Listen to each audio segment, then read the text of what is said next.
songs, puppets, fun, and mime. Welcome to the story time. Hello, Augustians. How are you all doing? Having fun. And we are back with another story. And today's story is called Rumpelstilt Skin. Try again. Rumpelstilt skin. Difficult? Rumpelstilt skin. Try now. Rumpelstiltskin. Day, a king was touring his kingdom. When he arrived at the tumble-down cottage of a poor weaver, "I may be poor now, but one day I will be rich beyond dreams," said the weaver. "Why is that?" asked the king, suddenly interested.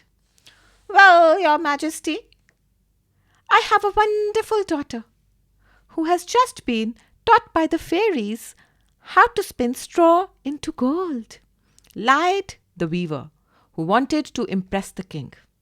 "Then I'll take her with me. If she can do as you say, then I will marry her. But if she can't, then it will be the worse for you." The king took and locked the poor girl in a room in a deserted tower.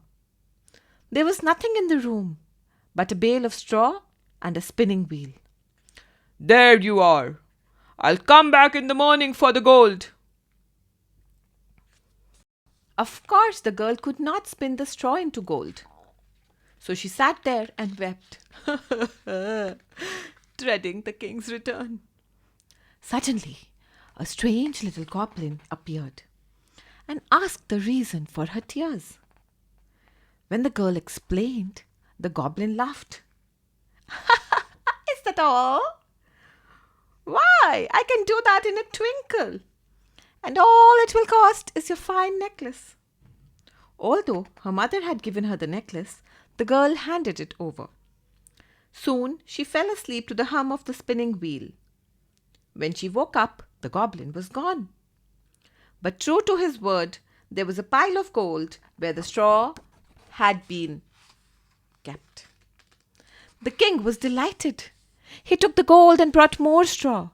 "There you are. See what you can do with that."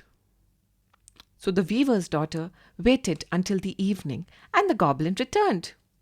"I'll spin that into gold for you, and all it will cost you is that pretty ring on your finger."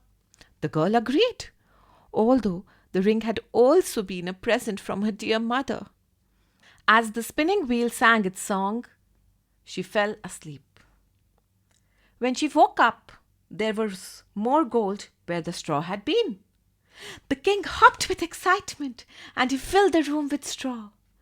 The girl stared at the straw and waited for the goblin to return, which he did as soon as it was dark. But the poor weaver's daughter had nothing more to give. "That's quite all right," whispered the goblin.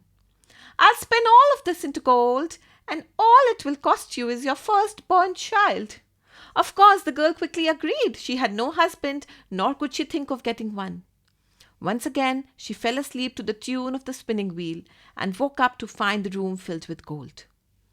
The king was so excited at his new wealth, he married the poor weaver's daughter that very day. But the story doesn't end here, Augustians. As the years rolled by, the king and his queen had a beautiful baby daughter, and the kingdom rejoiced. They were as happy as any parents could be, until the awful night when the goblin returned. Da-da-da-da-da-da. The king was away hunting, and the queen had quite forgotten about the promise she had made to the goblin. "I've come for the baby. You know, there was an agreement, and you're bound by that," he said. The queen sobbed and pleaded with the goblin, but his mind was made up. "The agreement was your firstborn, and agreements must be kept." "Don't take my baby," said the queen. "I'll give you my half of the kingdom and all my riches." "Tell you what, I've got a better idea. Did I ever mention my name?" "Nope," said the queen. "Well, it is an unusual name, and if you can guess what it is, then you are released from our agreement. Is it Archibald? Nope. Timothy? No. Pancho? Nah, nah. Balmoral? Mm-mm-mm. Augustians, can you think of some weird names? No, no, no, no. I'll go now and come back tomorrow. And if you can guess my name, then you can keep your daughter. When he was gone, the queen knew that she could never guess the mysterious name. So she sent for her servant. Somewhere on the road you will find an ugly little man. Follow him and see if you can find out what his name is, she commanded. So the servant set off. Later that night, the servant returned, grinning all over his face. I followed him to a little shack deep in the forest, and there I heard him singing this song. Today I bake, tomorrow I brew. The day after that, the queen's child comes in. And oh, I'm glad that nobody knew that the name I am called is Rumpelstiltskin. The name I am called is Rumpelstiltskin. Rumpelstiltskin.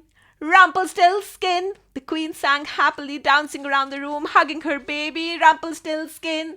Rumpelstiltskin. Early next day, the little goblin appeared before the queen in her tower. Good morning, Rumpelstiltskin, she smiled. The goblin stopped in his tracks. Knowing he could never now take the baby, his face went red and he spluttered terrible words.